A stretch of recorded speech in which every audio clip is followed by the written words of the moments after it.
Fala, preciosa! Mais um episódio. E nessa próxima semana teremos o que? O nosso Natal. E o nosso Natal é Jesus Cristo. E que Jesus Cristo esteja presente na tua vida. Amém? Oh, glória! Hoje nós estamos aqui com uma pessoa muito especial. Está conosco a Maria Eduarda. É um prazer tê-la aqui conosco, Maria Eduarda. E eu tenho certeza que esse episódio irá edificar muitas mulheres, muitas vidas, muitos jovens que precisam ouvir. Amém? Já vou começar perguntando: quem é a Maria Eduarda? Olá, eu sou a Maria Eduarda, eu tenho 27 anos, eu sou filha do pastor Eduardo, da missionária Neila, tenho 2 irmãos, é o Caio e o Guilherme, tenho 2 sobrinhos maravilhosos, a Helena e o Henry. Sou filha de Deus, Oh, glória! bem-aventurada, abençoada, amada. Amém. Tenho reconhecido isso nos meus dias atuais. Amém, aleluia. Glória a Deus. E Maria Eduarda, você nasceu no lar cristão? Isso, nasci sim. Minha mãe diz que eu sou cristã desde o ventre. Ô, bênção! Você falou que tem irmãos? Isso, tem 2 Aí irmãos. você é o quê? É filha mais nova, do meio? Sou a mais velha. Você é a mais velha. Nossa, é a mais velha, que linda. Aí você foi criada na casa do pai. Oh, Isso. glória. Desde que eu me entendo por gente, né? Eu acompanho, né? Eu acompanhava meus pais desde pequenininha, a igreja. Minha mãe ainda não era cristã. Minha mãe diz que eu tenho mais tempo de cristã do que ela, porque ela se converteu, eu tinha 3 anos. Ela diz que eu sou cristã desde a barriga, Oh, porque meu eu já Deus. era de Deus, né? Amém. Mas ela se converteu mesmo quando eu tinha 3 anos. Então, meu pai sempre me levou, né, para a igreja. As pessoas falam hoje em dia que lembram que ele dobrava o joelho, eu estava lá deitadinha na cadeira, Oh, meu Deus, que pequenininha. coisa E ele sempre me linda. levava e logo depois a minha mãe veio para Jesus, graças a Deus. Ah, é tão bom, né? Quando a gente Muito. vê a questão da oração, como vale a pena nós estarmos orando pela nossa casa. E hoje, Verdade. vendo você, essa mulher abençoada, que é fruto de oração, fruta de uma casa, né, que serve ao Senhor Jesus Cristo. E a Maria Eduarda sempre foi uma menina sonhadora? Sempre. Muito sonhadora, muito sonhadora. Muitas expectativas, muitos planos, muitos desejos, desde sempre. E qual foi o seu maior sonho? Meu maior sonho sempre foi ter a minha família. Ah, é? Sempre foi ter minha família e sempre foi gerar filhos. Ai, que Sempre coisa foi. linda. Porque eu tive essa referência, né? Aham, da tua Da minha casa. casa, dos meus pais, a minha união com os meus irmãos. Então, sempre foi o meu maior sonho. Eu digo hoje que. Eu sempre disse isso, né? Mas eu digo hoje com mais firmeza que se eu não conquistasse coisas, né, terrenas, carros, casas, eu acho que eu não seria tão triste do que se eu não conquistasse uma família, sabe? Entendi. Então, para mim, valia muito mais conquistar uma família, ter uma família, Do que que ter coisas, Aham. que seria tudo, né? E isso é tão importante. Por que que ela tem esse sonho? Por causa da referência, né? Exatamente. Isso, Como é exatamente. importante nós termos a Referência referência paterna, né, dentro da nossa casa. E com quantos anos a Maria Eduarda começou a namorar? Eu comecei a namorar aos 22 anos. 22 É. anos. Isso. E você namorou, já casou? Eu namorei durante 2 anos e 4 meses. E a gente casou, né? Quando completamos 2 anos e 4 meses, nós casamos. Ai, que fofura. E porque eu fico assim feliz quando falo em casamento, que eu casei com 19 anos. Eu casei com 18. E que isso, Janaína? Casou com 18 anos? Casei com 18 anos. Que pensa. Porque hoje a gente vê que tem pessoas, tem jovens É. que acham que o casamento Não tem mais valor. não tem mais valor, É, casar não tem nova, isso. né? E eu fico feliz quando eu vejo jovens casando, né? Porque a família é algo É, de Deus. é. Nós construirmos uma família é algo do Senhor Jesus Cristo. É o pilar de tudo. É verdade. E você, na sua vida profissional, você... Então, hoje, eu trabalho atualmente cuidando de crianças. Sou babá. Né? Ai, Já que tem bom. alguns anos que eu sou babá. Já tenho uns 6 anos, mais ou menos. E continuo ainda Ai, que cuidando de criança. Tenho pedido ao bênção. Senhor esse direcionamento, né, para o meu profissional hoje, né? Mas eu sempre amei cuidar de crianças. Desde pequenininha, cuida dos primos, cuida dos filhos de alguém. E hoje eu trabalho com isso, cuidando de Que crianças. benção. Vamos voltar lá no casamento. Aí você casou com 22 anos de idade. Não, comecei a namorar aos 22. Começou a namorar com Isso. 22 anos e casou com Casei aos 24. 25. Eu tinha 25. acabado de completar 25. Porque eu ia Oh. completar 23. Eu comecei a namorar aos 22, mas eu já ia completar os 23. Nossa. E você teve desafios quando logo casou? Um monte de desafios antes. Antes? Antes e depois. Você pode contar algum desafio que você teve? Eu acho que Do antes e depois? A questão é uma questão muito espiritual mesmo, né? Porque é o que as pessoas dizem, e eu acredito muito nisso, que Deus ama casamentos. Ama. Né? Deus Isso. ama a família. Ama a família. Então, eu acredito que quando o inimigo ele vê que alguém tá, que duas pessoas estão, né, construindo, né, uma família, estão tendo esse planejamento de construir uma família, ele não vai ficar feliz. Ele não vai ficar contente. Então ele se levanta às vezes para poder entristecer, para poder envergonhar, né, para poder trazer a confusão. É verdade. Então, por muitos processos que a gente passa, né, a gente vê esses detalhes, né? Essa tentativa do inimigo de frustrar, né, os planos do Senhor para nossas projetos vidas, de Deus, né? E assim na família também. Então assim, a gente enfrentou muitos desafios na questão de para conseguir casar, né? Porque a gente sabe que hoje em dia é tudo muito difícil, Não, é tudo muito financeiramente difícil. falando, né? Então tudo é muito difícil. Então, se a gente não tiver um planejamento, se a gente não tiver uma direção, a gente Não, é verdade. São não muitas consegue. lutas. E o engraçado, você falou algo certo, que é uma batalha tão grande espiritual, porque quando nós projetamos a casar, são muitas lutas que vêm, né? Isso. São muitas dificuldades que começam a Muitas. surgir de Isso. todos os lados para frustrar, Isso. para tirar o seu sonho de casar. Isso. Mas aí vocês romperam Rompemos. e casaram. Casamos, graças a Deus. E qual foi o desafio que vocês tiveram quando casaram? Porque a adaptação Isso. é difícil. É essa questão, a adaptação. Foi a adaptação. São duas pessoas diferentes, com ensinamentos diferentes, né, educação diferente, famílias diferentes.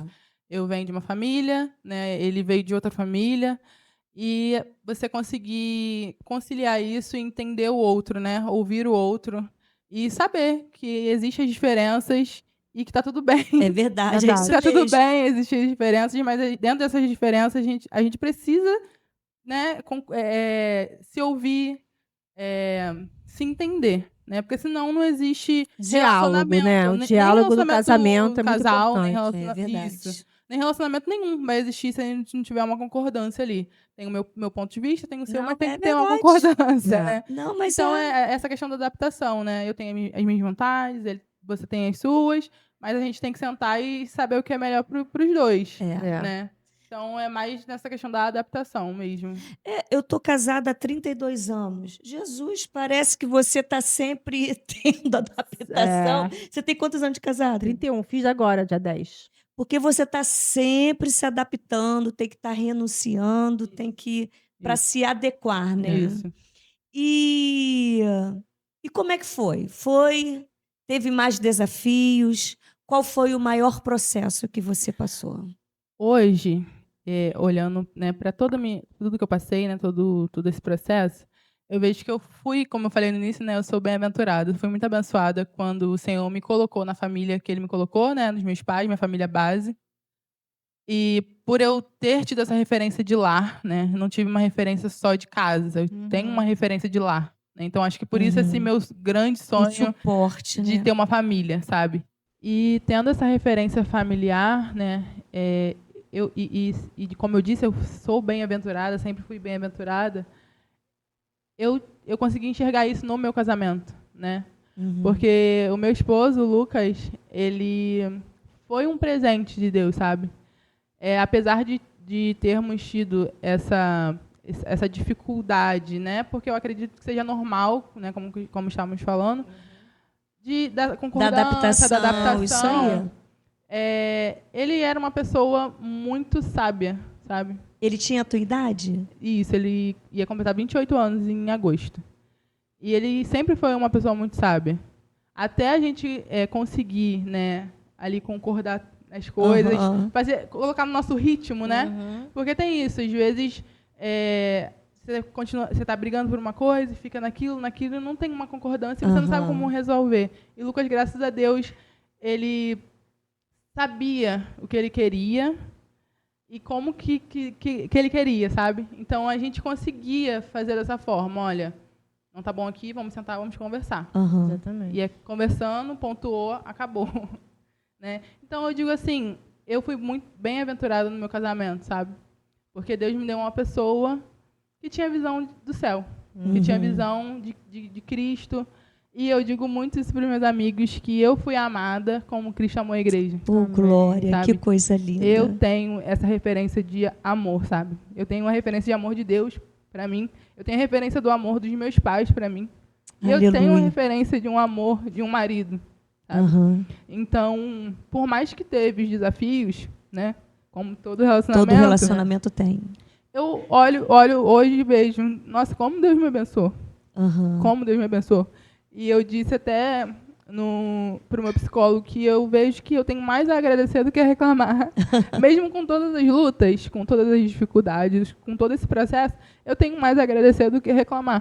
Aleluia. Porque eu tive uma referência de um amigo, eu tive a referência de um marido, de uma pessoa que me ouvia, de uma pessoa que queria estar ali, servindo como esposo, sabe? Como homem da casa, como homem de Deus daquela casa, como cabeça daquela casa.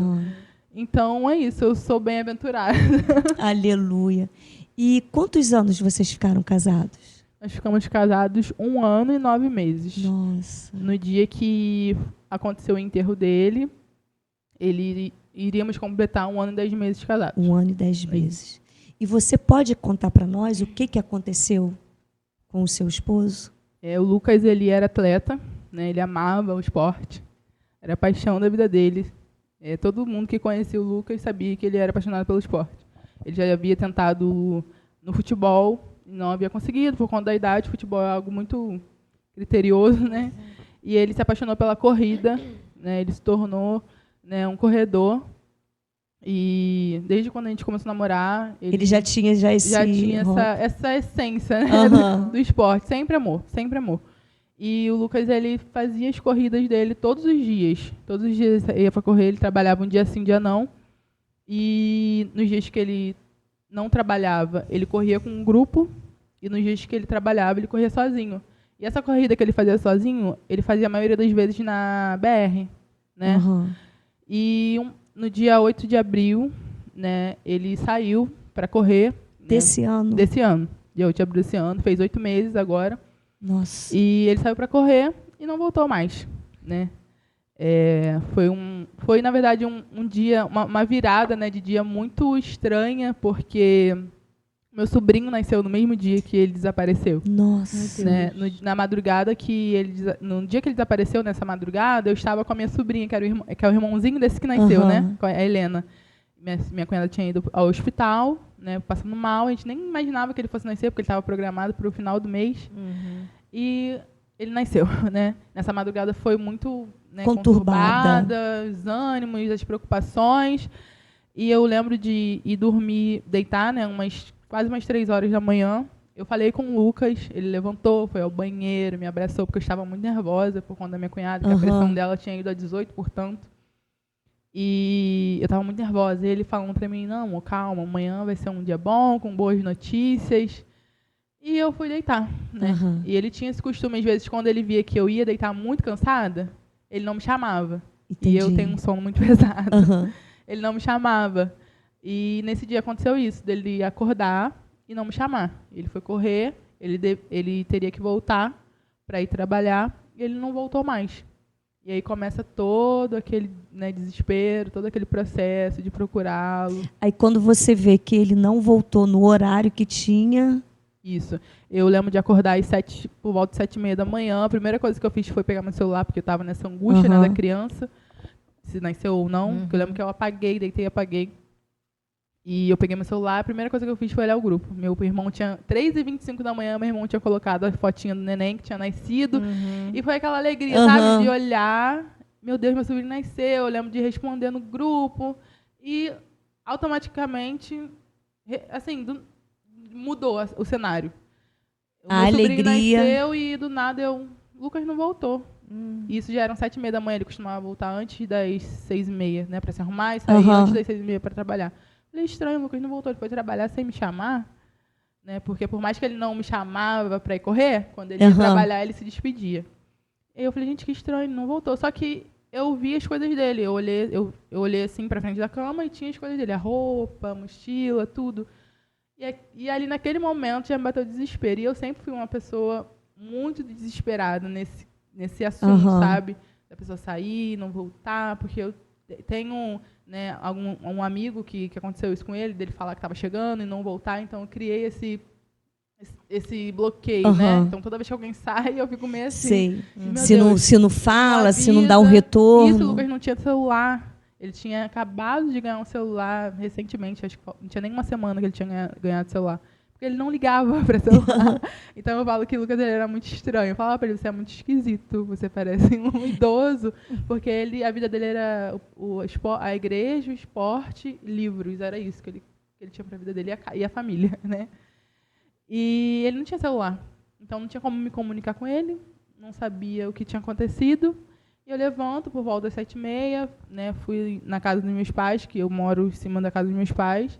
Desço na casa dos meus pais, falo com meu pai, olha, pai, o Lucas não voltou, estou preocupado, já com aquele Aham. desespero, porque eu já sabia que tinha acontecido alguma coisa. Eu não sei se ele tinha se machucado, não sabia se ele tinha se machucado, se ele tinha parado para ajudar alguém, porque ele tinha muito disso também. Ele não tinha como se comunicar, mas se ele precisava fazer alguma coisa, se tivesse que ajudar alguém, ele ia. Então, assim, não sabia o que tinha acontecido. E aquele desespero, e liga para minha mãe, porque minha mãe também não estava em casa, ela é cuidadora de idosos, então ela dorme no trabalho. Aham. E como meu sobrinho tinha nascido, minha mãe já estava vindo embora na manhã do dia 8 de abril. E aquele desespero, e começa a procurar, liga para minha sogra, e começa a divulgar. Eu lembro que às 9 horas da manhã que eu comecei a postar de fato, antes disso a gente tinha ligado para liga para o pessoal do grupo, se tinha visto, ninguém viu, ninguém sabe de nada. E eu sabia, mais ou menos, o caminho que ele fazia, porque ele tinha um trajeto fixo, né? Então, eu sabia, se ele não fosse para um lado, ele teria ido para o outro. Uhum. Então, foi essa informação que eu passei. E começou todo mundo a procurar o Lucas, procura o Lucas, e nada nesse dia de encontrá-lo.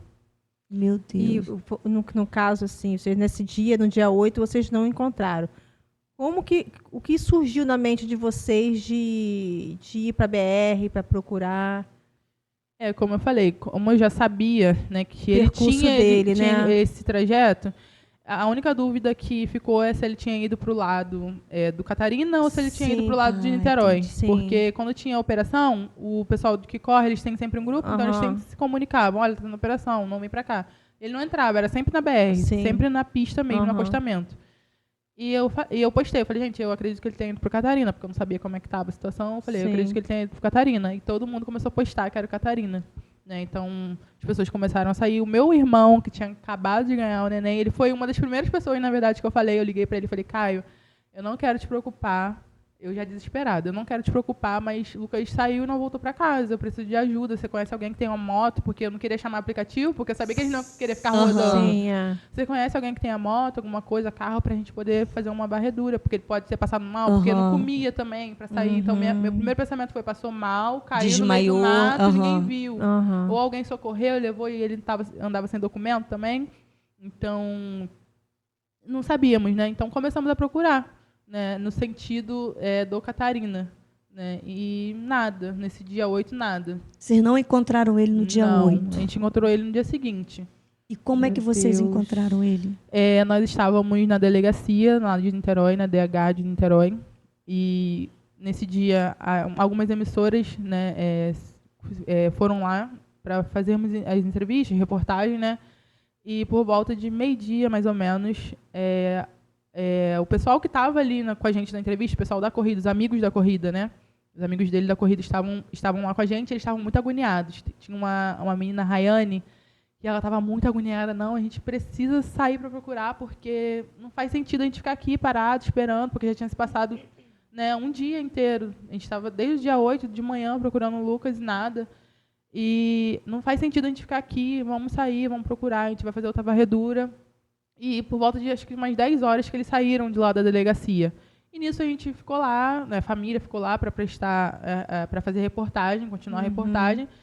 E eu lembro de, por volta de meio-dia, o meu cunhado vir correndo e chamando meu pai, chamando o advogado e falando que tinham encontrado uma pessoa. Eu lembro de ouvir muitas vozes, né? Alguém falava que encontraram um corpo, outras pessoas falaram que encontraram uma pessoa com as características dele. Então é aquilo da esperança, né? É aquele 1% de chance que sim, 1% de chance que não.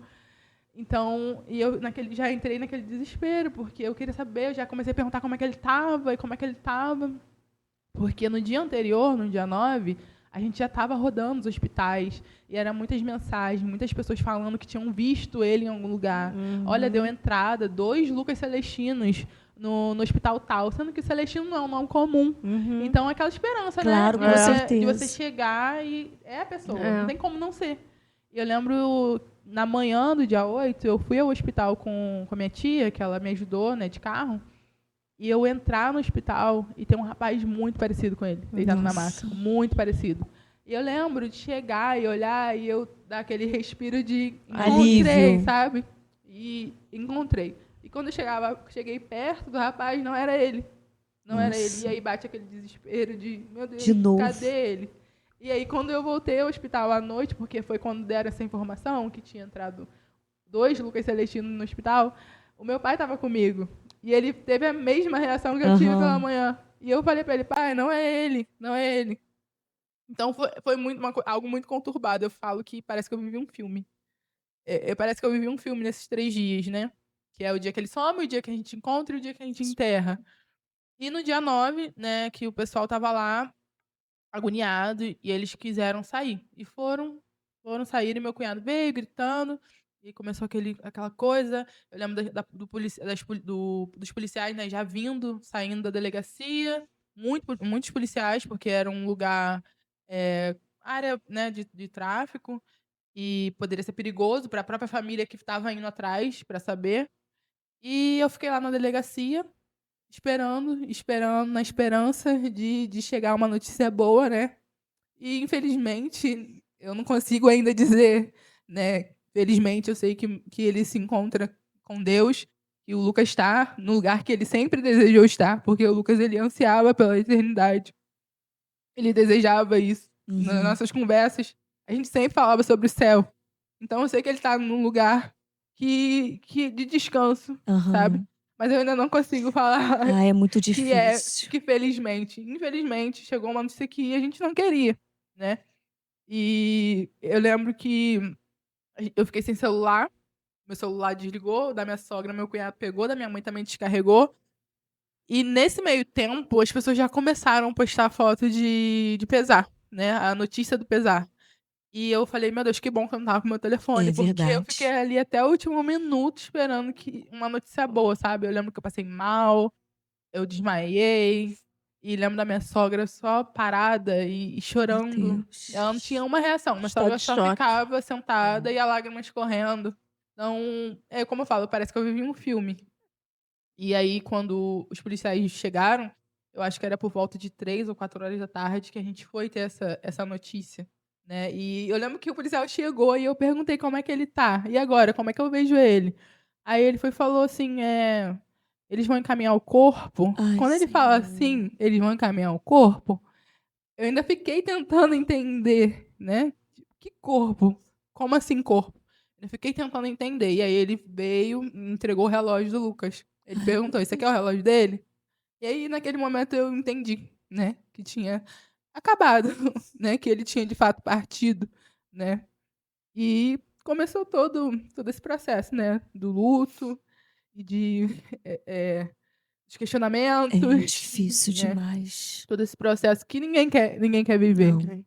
Ninguém quer viver.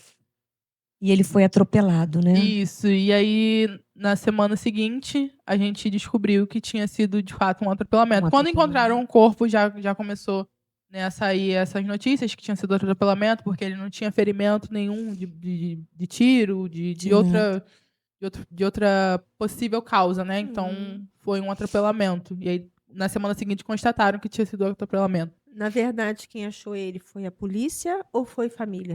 foi os amigos que saíram, que amigos. voltaram pra poder procurar. Como eu falei, a Rayane, né? Ela me contou depois e no dia ela até falou com os amigos que ela teve um direcionamento. E ela falou que a todo momento o Espírito Santo falava pra ela continuar naquele local onde ele foi encontrado. E aí, quando eles, na primeira cena, assim, eles acharam o tênis do Lucas, mais pra frente acharam um outro tênis com a garrafinha, e mais à frente eles encontraram o corpo do Lucas. Na época, eu acompanhei o acontecimento pela televisão. Assim, a gente se coloca no lugar da família, né? A dor que vocês sentem, assim, a gente se coloca, porque qualquer um Podia ser o nosso filho, né? poderia ser capaz de acontecer isso. E, assim, é muito doloroso. A sua esperança era no último minuto, né? Ai, Isso. graças a Deus. Isso. Mas, assim, quando nós vimos, eu vi todo aquele processo, assim, parecia que é devastador. Parece que nós somos da família, Sim. entendeu? Você sofre, sua família sofre, mas a gente que acompanhou pela televisão, a gente sofre também. E a gente sente a dor da família. E foi, assim, muito triste. Eu lembro desse caso. Pouco tempo, né? Tá muito Isso. recente. Eu lembro de receber muitas mensagens de pessoas falando a mesma coisa. Pessoas que paravam assim e falavam, nossa, parecia que era um filho meu, que era um irmão. E eu lembro de receber uma mensagem tão bonita de uma menina que falava que ela também, o esposo dela também é corredor, e ela falava, a gente sente tanto que ele era da nossa família, porque o Lucas ele era de Jesus. E uma pessoa que nem conhecia ele. Coisa linda. E ela falava, eu consigo ver, através do que você fala sobre ele, do que a gente vê, assim, dele, que ele era de Jesus. Então, por isso que a gente sente parte da família. É verdade, não é engraçado que eu exatamente tive essa isso. sensação quando eu vi a foto dele. Eu falei em casa, esse menino é de crente. Não conhecia, mas assim, o semblante, né?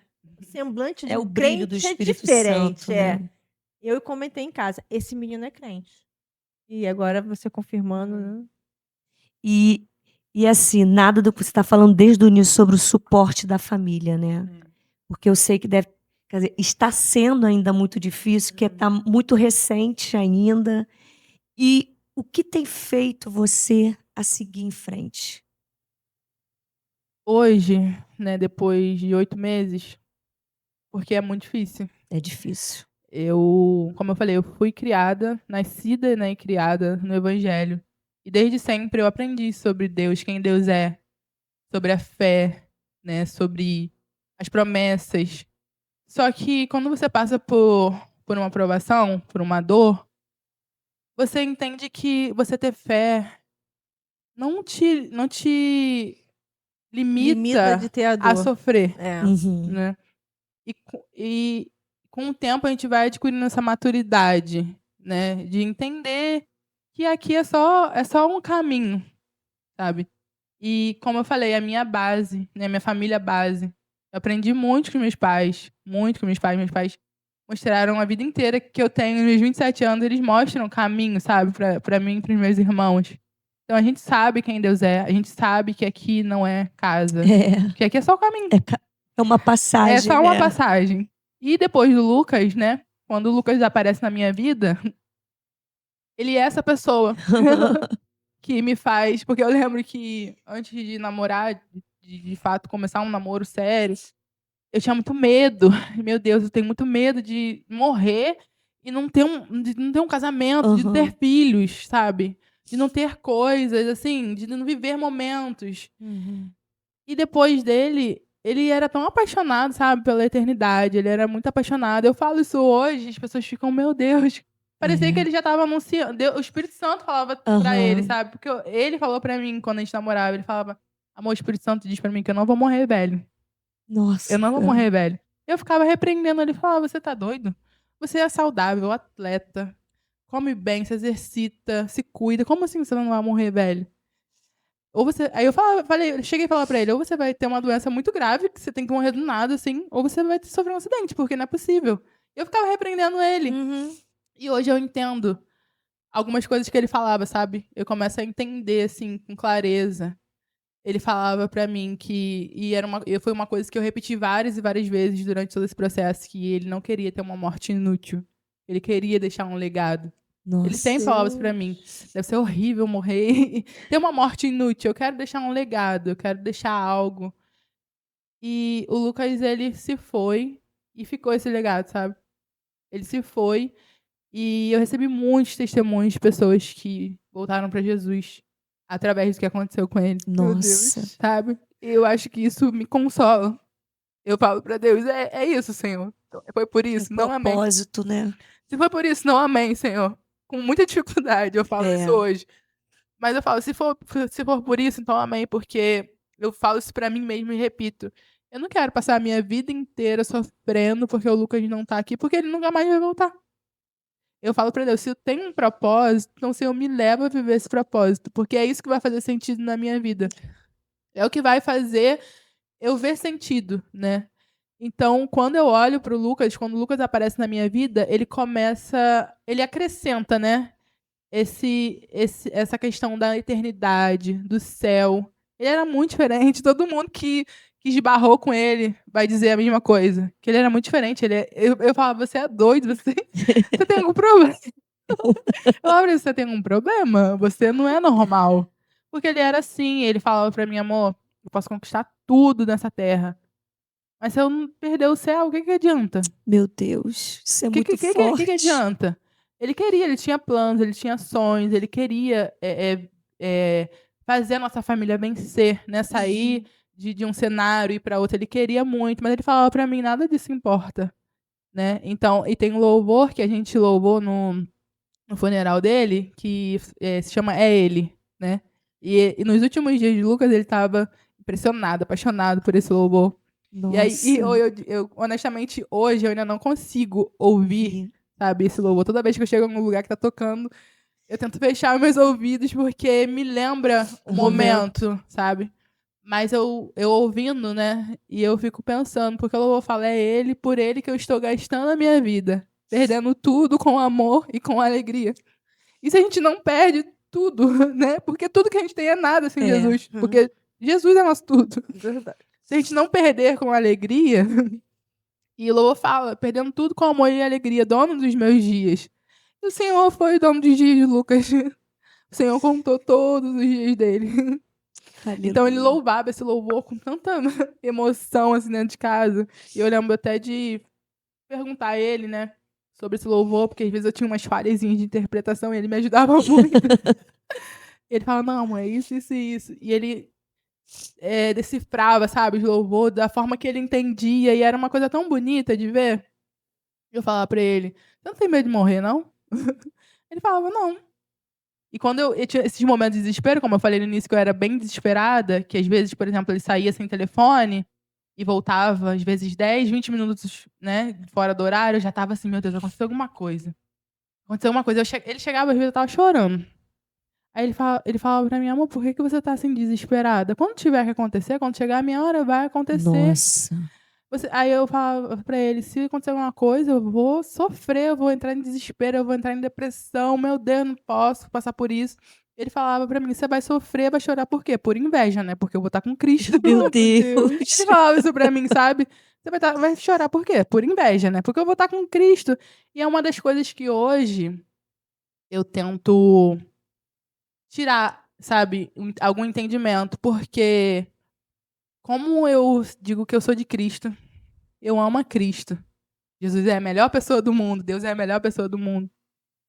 E quando a pessoa que eu amo, que eu digo que eu amo, vai pra ele, eu sofro, sabe? Eu sofro e eu não quero. E eu questiono, e eu me desespero, eu acho que é o fim do mundo. Como? Então eu tenho tentado absorver algo das coisas que ele falava pra chegar nesse lugar de entendimento. De a vontade de Deus é boa, é perfeita e é agradável. Verdade. E nós não fomos criados pra sentir essa dor, né? Isso. Por isso que a gente sofre. É uma das coisas que meu pai fala pra mim, que o homem não foi criado pra morte. Não foi. E a gente sente essa dor. A gente vai sentir sempre. Isso. Seja lá pra um parente, pra um vizinho, por uma pessoa que a gente não conhece, que a gente não conhecia. Sim. A gente sente essa dor pro próximo. E não fomos preparados. Isso. E a nossa morada realmente não é aqui. Nós não fomos preparados, mas a nossa morada não é aqui. é Nós somos verdade. forasteiros nessa Exatamente. terra, né? Exatamente. E você falando isso, eu falei, meu Deus, que coisa linda. Um jovem que era apaixonado por Jesus.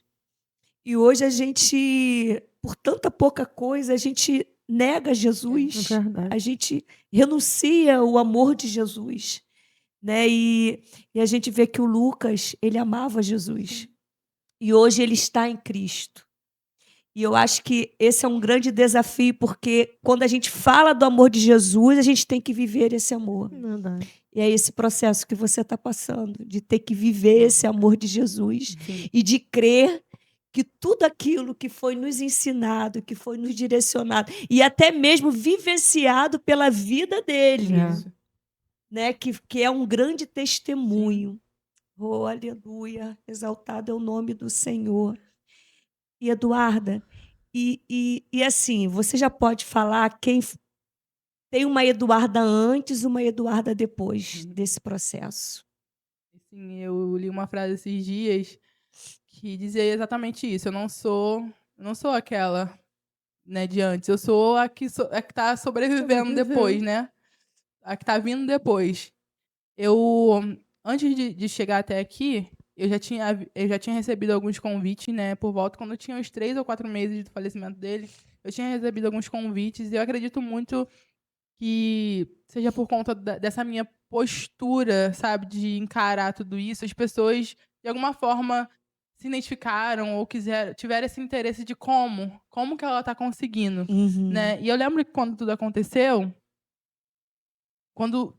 mesmo, assim, acho que no dia do enterro ou pós o enterro, eu fui pra internet, porque eu já conhecia pessoas que tinham passado por isso e que tinham entrado em depressão, que tinham tentado, né, tirar sua própria vida, e não estavam bem até hoje, depois de 10, 20, 30 anos que não estavam bem. Eu já conhecia essas histórias. E eu fui pra internet pesquisar alguém. Eu falei, meu Deus, eu preciso de uma referência de alguém que tá passando por isso e que está vencendo. Porque histórias de pessoas que não estão vencendo, eu já conheço várias. Verdade. Aleluia. Sabe? E é uma das coisas que quando eu tenho essa oportunidade de conversar com meninas que chegam até as minhas redes sociais querendo saber ou querendo conversar, eu falo isso pra elas. Procura estar com pessoas que estão vencendo. Porque pessoas que não estão vencendo, a gente tem várias histórias. E eu lembro de ir, né, pra internet e pesquisar várias pessoas. Eu achei várias pessoas, né, com histórias de que perderam o esposo e que hoje são, né, uma potência. Tem a missionária Carmozina Joyce, que pra mim hoje ela é uma referência, sabe? De passar por isso e ser uma potência nas mãos de Deus. E eu fui, recentemente eu fui numa imersão que ela era a representante, né, que ela fez. E ela falou que muitas pessoas perguntam pra ela como ela fez, né, para se tornar, o que ela fez para se tornar quem ela é hoje, essa potência nas mãos de Deus, porque ela é uma bênção. Ela falou uma coisa que eu vou levar para sempre, que ela obedeceu mais rápido. Meu Deus. Ela falou isso, eu obedeci mais rápido. E isso eu guardei no meu coração e eu tenho tentado, sabe, levar isso para mim. E quando tudo aconteceu, né, eu fui atrás dessas pessoas. E quando eu recebi esses convites, né, antes de estar aqui, e eu falava pra mim mesma, eu vou fazer o quê lá? Eu não tô curada. Você tá Eu no não tô processo curada. da cura, O que né? eu vou falar para as pessoas que estão sofrendo também, sabe?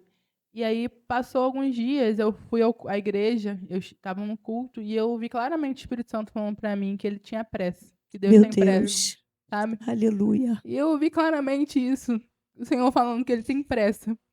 E hoje eu ainda não entendo quando as pessoas olham pra mim e veem parece que tá tudo acontecendo muito rápido. De eu conseguir me reerguer, eu conseguir, né? Porque eu vou trabalhar, eu vou à igreja, eu converso com as pessoas, eu tento ajudar. Porque é o que eu falei. Senhor, se eu tenho um propósito, né, se a minha dor tem um propósito, eu acredito que tudo que Deus faz que Deus faz ou permite tem um propósito, eu viva, né? Então tudo tem acontecido muito rápido. Até o próprio psicólogo, que é um pastor, né, que cuida de mim, ele fala: "Você consegue ver a sua evolução? Você consegue ver como você já avançou?", né? E às vezes, quando a gente está passando por essa dor, né, e eu quero dizer também para as mulheres que estejam passando, né, por esse momento, né? Que às vezes você não enxerga, né? O quanto você está evoluindo. Mas só de a gente acordar, né? Sair da nossa cama, conseguir falar com Deus, já é reagir, né? Porque as pessoas cobram muito isso, né? Que você tem que reagir, você tem que seguir, né? E só de você acordar, de você conseguir falar com Deus, de você conseguir respirar naquele dia, já é reagir, né? Aleluia. Então, eu tenho tentado ouvir, né, a voz de Deus dessa forma. E eu ouvi claramente naquele dia o Senhor falando para mim que ele tinha pressa, né? E aí, nesse meio tempo, eu comecei a ver que o processo também é um testemunho. Aleluia. Porque às vezes a gente fica focado no resultado, né? Como é que fulano... Isso Poxa, é fulano forte. fez, fulano venceu. A gente só vê a pessoa quando ela venceu, né? Não vê o processo. processo. E ela vem com testemunho pronto. Exatamente. Mas a gente não vê o processo. E aí aquilo começou a falar, isso começou a clamar no meu coração de que o processo também é um testemunho, né? E quando vocês me chamaram para estar aqui, eu pedi a Deus, né, se era da vontade dele de estar aqui. Eu até falei, Senhor, que se não for, que aconteça qualquer coisa. Porque eu tinha muito isso ainda de o que eu vou falar, mas eu tenho essa plena convicção que não sou eu, é o Senhor através de mim. Porque Aleluia. se dependesse da minha própria força, Você eu não não estaria estaria aqui, aqui, é verdade. sabe? Porque eu falo que nos primeiros meses eu achava que eu fosse morrer. Eu achava que eu ia morrer ou que eu ia enlouquecer. Eu achava De que... tamanha dor, né? De tamanha dor, sabe? Que eu ia morrer ou que eu ia enlouquecer. Tem um versículo que diz, né? Eu não vou morrer. Eu vou viver e vou contar as obras do Senhor. Tudo que Ele tem feito na minha vida. E eu tenho repetido isso diariamente para mim mesma. Olha, não vou morrer. Às vezes eu entro um pouco de desespero. E eu me permito viver esse momento. Porque é importante para o ser humano. Por mais que a gente tenha Cristo, é importante a gente reconhecer as nossas fragilidades. É importante reconhecer que nós somos seres humanos e precisamos sim chorar. Nós precisamos sim desabafar. Nós precisamos mostrar que somos vulneráveis, sim, né? Mas ao mesmo tempo a gente olhar para quem vai nos garantir a vitória, né? Porque muitas pessoas perguntam: meu Deus, você tem uma fé tão grande, como você não se revoltou? Como assim você não se revoltou contra Deus? Porque eu ainda continuo acreditando. Aleluia. Eu falo que eu não tenho uma história agora bonita de um fim aos meus olhos, né? Eu não vejo agora uma vitória como vitória. Mas eu tô caminhando, eu Você tô tá nesse numa caminho, caminhada. nessa construção, né? Então as pessoas perguntam: meu Deus, essa fé. E eu falo: como é que eu vou me revoltar com o único que pode me Aleluia. tirar desse lugar, sabe? Verdade. Porque eu digo que eu sempre fui muito feliz. Eu sempre fui muito feliz na simplicidade. Minha família nunca teve luxo, mas eu sempre fui muito feliz. Aleluia. Muito sorridente, né? E viver esse momento agora de muita tristeza, porque é muita tristeza, né? É muito complicado. E essa coisa de ser vulnerável, porque eu sempre fui a pessoa que ouvia mais do que falava, é muito difícil, né? É muito constrangedor você ser essa pessoa que as pessoas te olham e ver que você tá precisando ser ouvida, É sabe? verdade. E é uma coisa que eu também falo para Deus. Eu falo: Senhor, Lucas, ele me transbordou de alegria. Ele me trouxe muitas felicidades. Mas o Senhor é minha felicidade. Aleluia. O Senhor é minha felicidade. Então, me faz viver isso novamente. Né? Porque, como eu falei, ele não vai voltar mais. E eu não posso depositar os meus sentimentos de felicidade em alguém. Porque o Senhor é a nossa felicidade. Né? E como a irmã disse, o ser humano, ele de fato, ele não foi feito para a morte. Ele não foi feito. Deus criou Adão e Eva. Era para viver eternamente. Né? Verdade. Lindo, paraíso. E a morte é a consequência do pecado. Então, por isso que a gente sente tanto. Por isso que a gente sente tanto. E Deus é tão bom que Ele envia o Filho dele para que a gente tenha essa chance, sabe? Para ter vida. De vida. Ele envia o Filho dele, o único Filho dele, para que a gente viva eternamente com Ele. Mas a gente precisa passar pelas aflições dessa terra. E a Bíblia, ela não nos deixa enganados. O Senhor, ele não nos deixa enganados. Nós precisamos passar pelas aflições dessa terra. Né? Então, hoje eu tento focar nisso, né? De que tem algo maior, tem algo e não é aqui nessa terra, né? Eu acho que quando a gente passa, né, por esse processo, né, de perda, ou a pessoa ela se revolta de fato, ou ela se aproxima a Deus. E Uhum. quando a gente se aproxima, né, de Deus, os nossos olhos se abrem realmente para o que importa. E eu vejo que Deus, ele não envia o filho dele, Jesus, o único filho dele, para a cruz, né, para morrer numa cruz por nós, para que a gente conquiste coisas aqui nessa terra. Não é. Isso é um benefício que Deus nos dá aqui. Não é para isso. Não é pra gente conquistar, pra gente, nossa, conquistar carros e casas e não. É pra gente. É a vida É eterna, a vida né? eterna. É a É a vida vida eterna. eterna. Então, quando a gente passa por esse processo, nossos olhos se abrem pra É isso, verdade. né? Não, e como é importante, porque nesse exato momento, mulheres estão ouvindo isso, mulheres, homens, né, que estão passando por esse processo, e precisa entender isso. E você está sendo um canal de bênção para É essa verdade. vida, né? Porque quantas mulheres não querem mais viver, querem morrer, tiram a vida É e precisam nesse momento de uma referência da Maria e Eduarda, verdade. né?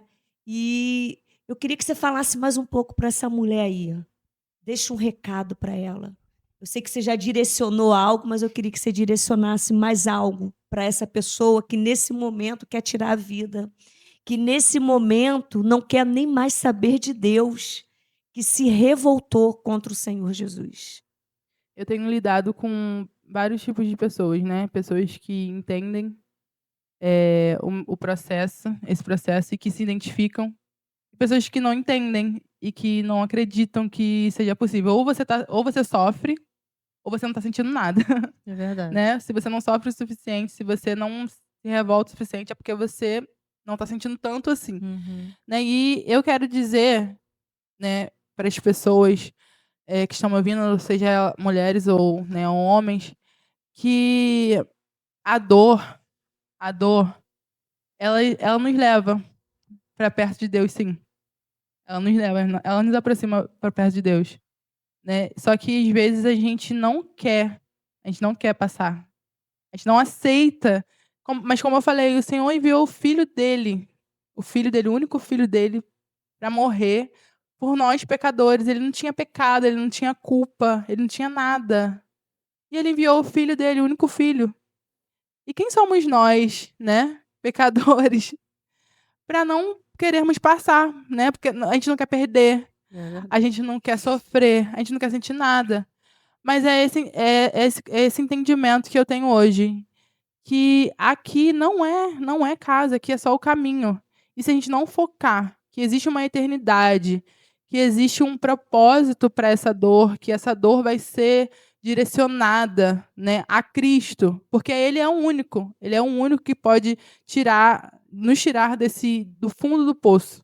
Ele é o único que pode nos resgatar, nos trazer de volta, né, a esse respiro, né? Porque se a gente tira os olhos de Deus, a gente vai, É a verdade. gente vai embora. Então eu quero dizer para que você não tire os olhos de Jesus. É difícil, é muito difícil, porque a fé fica assim abalada. Uhum. Porque a gente começa a se questionar, por que, Senhor? Né? Porque, né, era um casamento, né? Era abençoado, nós buscávamos o Senhor. E eu lembro de louvar sempre dentro da minha casa, sabe? Eu sempre louvei dentro da minha casa, meus pais moram abaixo da minha casa e eles viam, eu botava o som lá no alto, eu louvava, né, os louvores. E eu sempre dizia ao Senhor que tudo que eu tinha era dele, que tudo que eu tinha é seu, Senhor. Senhor, mexe em tudo, Deus. Nossa. Senhor, tira tudo, se for preciso, tira tudo do lugar, Deus. E quando o Senhor faz isso, é tão doloroso. É. É tão doloroso, mas é necessário.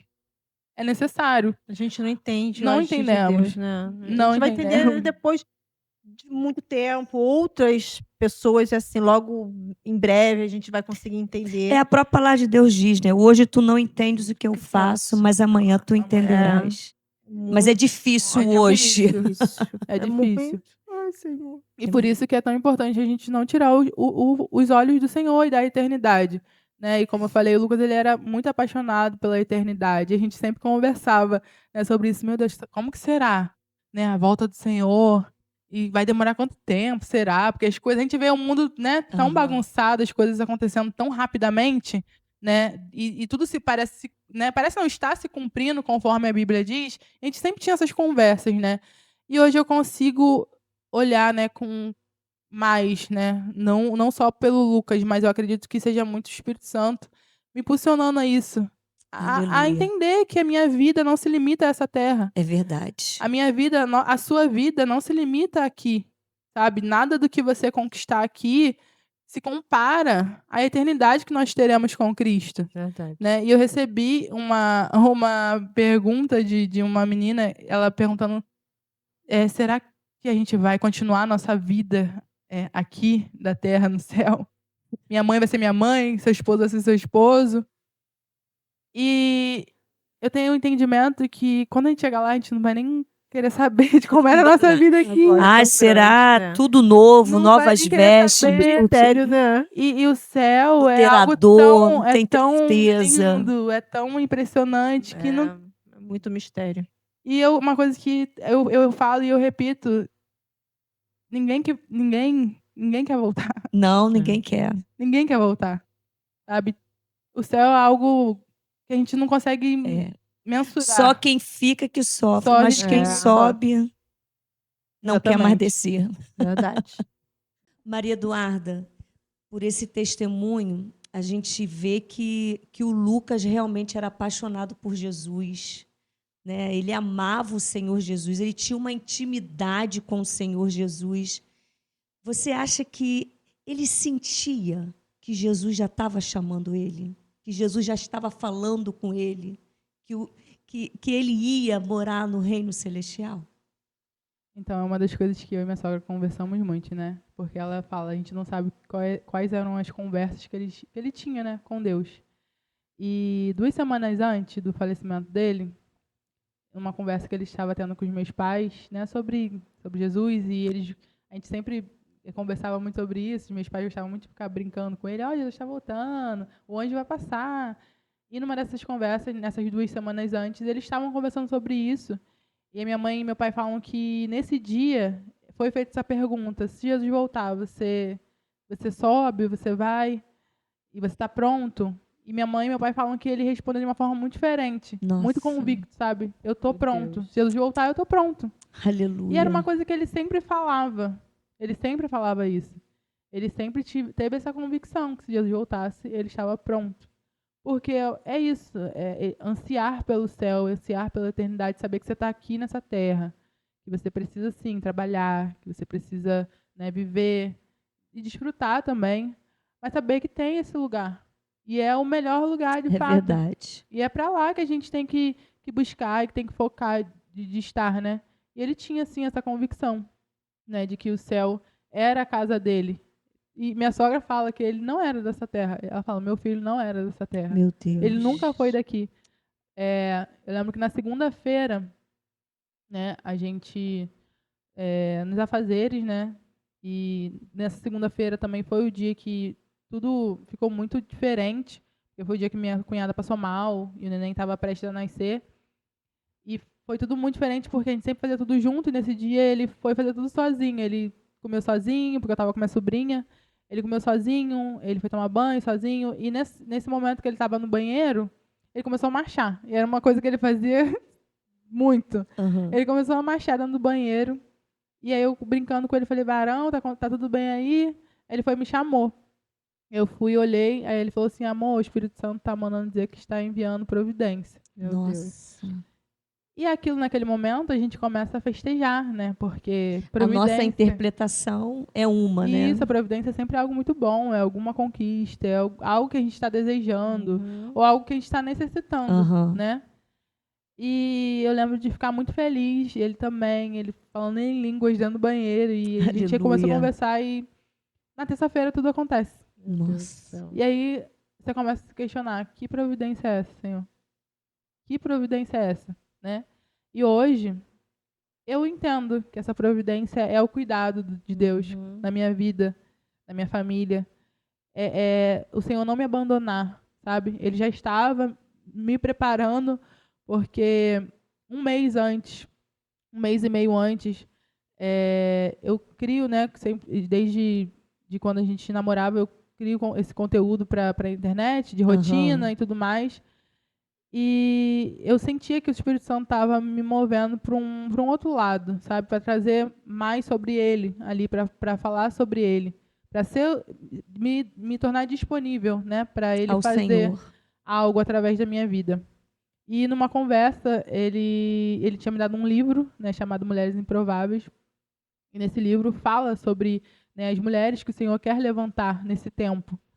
E eu acho que nós, seres humanos, com nossos medos, a gente sempre espera que o Senhor vai levantar alguém, né? É O Senhor verdade. vai levantar alguém, o Senhor vai fazer alguma coisa. Alguém o Senhor vai usar para poder trazer algum tipo de revolução, algum tipo de entendimento. Alguém o Senhor vai levantar.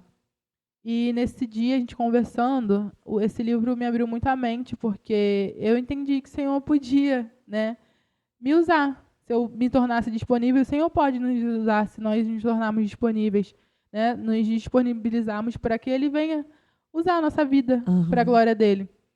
E numa conversa eu falava para Lucas assim, amor, mas é todo mundo que o Senhor levanta sofre, né? Todo mundo que tem uma história muito grande assim, os da Bíblia, né? Pessoas que a gente conhece, tem sempre algum testemunho muito forte e é sempre muita dor, né? E eu sempre fui muito medrosa, né? Para Aham. isso porque ninguém quer passar por Não, sofrimento. ninguém Não, quer. ninguém. E ele falava claramente para mim, amor, se o Senhor te chamou, ele vai te garantir. Isso foi um mês antes, né, do falecimento dele. Se o Senhor te chamou, ele vai te garantir. Nossa. Se ele está te chamando, se ele está te pedindo para você mudar a sua fala, mudar, né, o seu conteúdo, falar para as pessoas sobre ele, o que você for sofrer, ele vai te garantir, ele vai te dar Meu vitória. Deus. Muito E, forte. e no dia 2 de abril, eu postei um vídeo falando sobre a fé inabalável, né, sobre as tempestades virem e a gente continuar com os nossos olhos focados em Cristo. Jesus. E esse mesmo vídeo que eu postei no dia 2 de abril, quando tudo aconteceu no dia 8 de abril, Meu Deus. foi o Foi uma vídeo. semana antes. Foi basicamente uma semana antes. Foi o vídeo que foi usado, que as pessoas usavam para mandar para mim mesma, Meu Deus. dizendo: olha, Deus já estava te alertando, olha, ouve aí o que Deus está falando através de você mesma. Nossa. Agora você tem que manter a sua fé inabalável. E muitas das vezes a gente é pego naquilo que a gente tropeça, né? No que a gente fala. Não, porque o Senhor pode tirar tudo de mim, menos a presença dele. O Senhor pode tirar tudo do lugar. O Senhor pode fazer o que Ele quiser com a minha vida. E não é porque a gente não fale que Ele também não vai fazer. Não, mas é. Porque Ele é Deus. Mas às vezes a gente fala coisas, a gente pede coisas e a gente não tem noção. Noção do que tá E quando falando. acontece, É.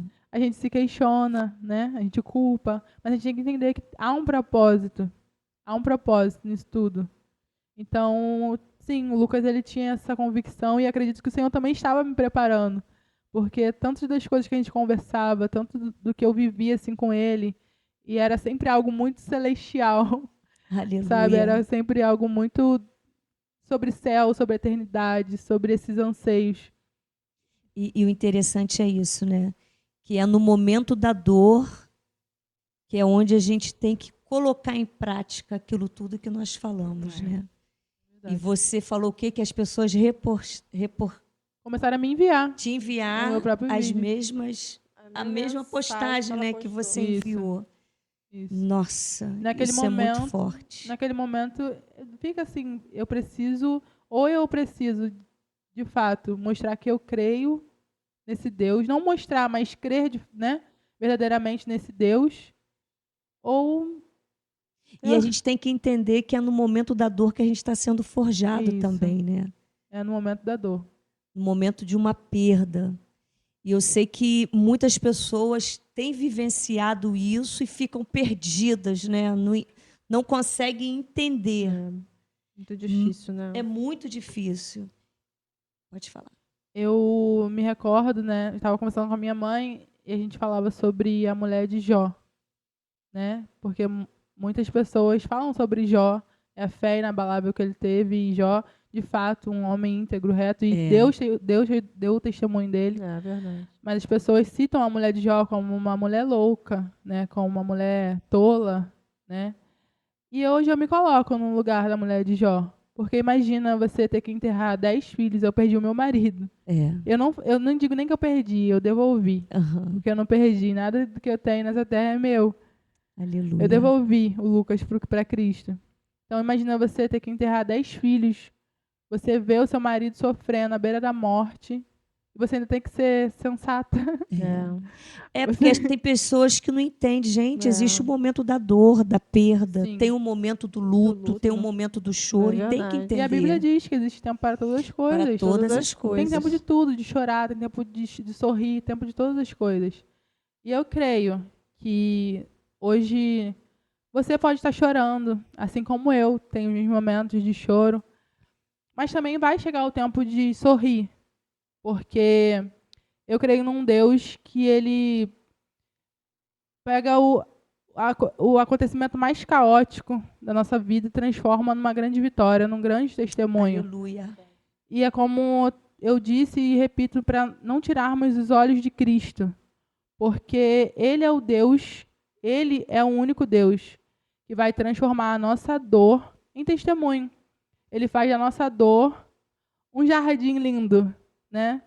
A gente pode não estar enxergando nada belo, nada bonito, e eu falo isso, que eu falo, Senhor, eu não vou ser hipócrita. Não está nada belo. Não tem nada perfeito, não está agradável. Não está bom, Deus. Mas eu creio que o Senhor é perfeito. E se eu creio que o Senhor é perfeito, Ele não erra, né? Aleluia. Ai, Maria Eduarda, que testemunho lindo. E assim é como você falou desde o início, você está numa reconstrução. E eu sei que o Senhor está contigo, reconstruindo a sua vida, né? E eu tenho certeza que Deus, lá na frente, que não é muito longe, irá mostrar exatamente tudo, irá colocar tudo no lugar, né? E hoje é como uma semente, né? Que está sendo germinado. E essa semente irá frutificar. E você irá frutificar. Shekalabashebekandarash. Porque eu sei que o Senhor Jesus tem coisas grandes reservadas para a sua vida. Porque como o salmista diz, que aqueles que vão chorando e gemendo voltarão com os seus molhos cheios de alegria. E esse tempo de alegria há de chegar. Aleluia. Aleluia. E nós vamos orar nesse momento. Senhor, eu quero te glorificar, Senhor, por esse momento tão precioso que o Senhor reservou para nós, Senhor Deus. Senhor Deus, por esse testemunho, Jesus amado. Senhor Deus, pela tua filha, Senhor, amar a ti acima de tudo. Senhor, esse é o maior, Senhor Deus, testemunho, Senhor, do amor dela por ti, Senhor Deus. E, Senhor, eu quero te pedir neste momento que esta pessoa que está nos ouvindo, Senhor, que o Senhor vá ao encontro. Senhor, como a Eduarda falou, que tu és bom em todo momento. E, Senhor, e que essa pessoa possa entender isso, Senhor, que tu estás no controle de tudo, que tu és um Deus bom em todo o momento. Senhor, abençoe, Senhor, a cada uma.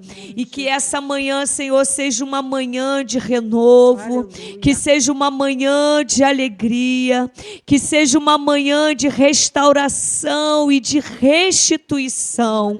Em nome do Senhor Jesus Cristo. Amém e amém. Preciosa, se você tem sido impactada pelo nosso podcast, compartilhe com outra preciosa, com outra pessoa.